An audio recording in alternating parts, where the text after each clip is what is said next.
Hello, hi, my name is Crypto Sport, and in this video, I'll be covering the FIFA World Cup.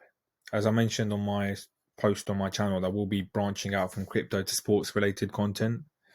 So please hit the like and subscribe button. Currently sitting at 350 subscribers, hoping to hit the 1,000 mark as soon as possible. So let's get into the FIFA World Cup.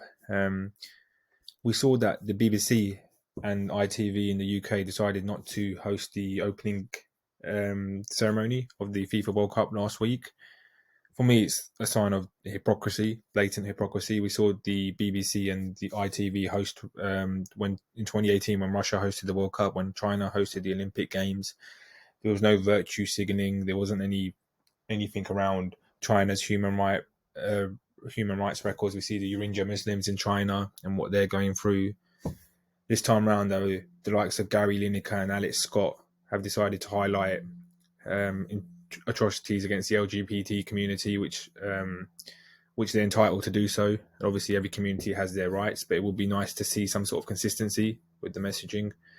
Piers Morgan tweeted, "It's outrageously disrespectful for Qatar that the BBC didn't broadcast it. If they're that appalled, they shouldn't have gone." We also see that the FIFA World Cup football kit, England one, was made by Bangladeshi workers who are probably getting paid £1 an hour, but no one's calling that out. Carlos Queiroz, the Iran manager, rightly said to the BBC, "Why don't you ask Gareth Southgate about the illegal war in Iraq and Afghanistan war, where millions of people have died?" Obviously, the 2026 World Cup is going to be hosted in Canada, Mexico, United States. Are we going to be highlighting the US, what's going on in the US? We always see people dying. The LGBT community were gunned down a few years ago. There was a massive shooting in a nightclub. United States hosted the most illegal war known to, like in Iraq. Millions of Muslims have died in Iraq, Pakistan as a result, drone strikes. Will there be virtue signaling around the 2026 World Cup? Will the likes of England and other countries be taking a stand? We know that won't be the case. So yeah, as Carlos Queiroz said, Britain under Tony Blair and Prime Minister from 1997 led the invasion of Iraq and Afghanistan, and Britain has also been involved in Syria and Libya, bombing them. Any news on that? So yeah, it's just outright hypocrisy. We also saw a few years back, Moeen Ali wore wristbands during a test match, and he was reprimanded by David Boone, the former Australian batsman, although England did support him at the time in wearing it, saying that it wasn't a political stance, it was a humanitarian stance. But yeah, it's just there's no consistency in these messages. The World Cup has been overshadowed. We've seen games like Argentina versus Saudi Arabia. We've seen some big upsets in the World Cup. Japan versus Germany, as an example. We saw the German team stand up.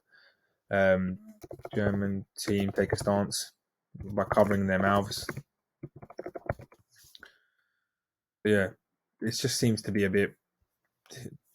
Yeah, it's not really consistent. Like we saw Özil.